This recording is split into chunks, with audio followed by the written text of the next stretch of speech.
Bago ka maglabas ng pera, alamin mo muna to. Asset ba o liability? Ngayon, ano nga ba yung pagkakaiba ng asset at ng liability? Ganito lang yan para mabilis mong magets. Ang asset ay isang bagay na nagpapasok ng pera sa bulsa mo. Ang liability naman ay isang bagay na patuloy na kumukuha ng pera sa bulsa mo. Halimbawa ganito, bumili ka ng sasakyan. Kung ginagamit mo lang ito pang personal, syempre meron niyang gasolina, meron niyang maintenance, may insurance, and habang tumatagal, alam naman natin, bumababa ang value nito. So doon sa situation na yon, liability pa ang sasakyan.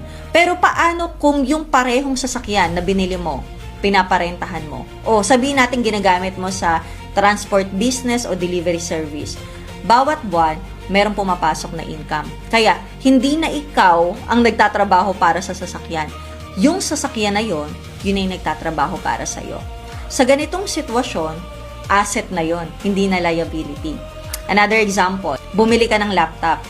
Kung pang Netflix at social media lang yan, natural gastos lang yan. Pero kung ginagamit mo yung laptop para sa freelancing, online business, o pag-edit ng mga video para sa clients, nagiging asset na yon dahil kumikita ka gamit yung laptop. Pero alam mo ba ang pinakamagandang asset sa lahat? Ikaw. Hindi ang kotse, hindi ang cellphone, hindi ang laptop. Ikaw at yung skills mo.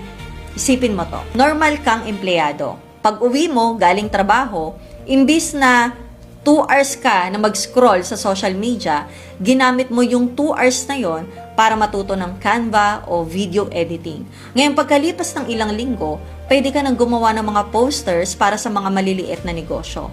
Pwede kang mag-edit ng reels, pwede kang mag-manage ng social media. So, isang skill lang, pero pwede nang magkaroon ng dagdag na income. O kaya naman ganito, mahilig kang mag-Excel. Aralin mo yun. Matuto kang gumawa ng mga dashboards, automation.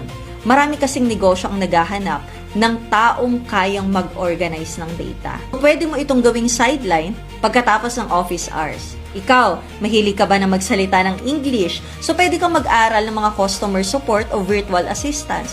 Maraming company ang nagbabayad para sa skill na to. Passion mo ba ang pagluluto? So, pwede kang tumanggap ng mga pack lunch orders tuwing weekend. Mahilig ka ba na mag-bake? So, baka yung oven mo sa bahay hindi na lang pang merienda. Pwede mo rin tong maging asset na kumikita. Ang punto ko dito, hindi mo kailangan ng milyon para magkaroon ng asset. Yan kasi yung common question. Minsan, kailangan mo lang ng isang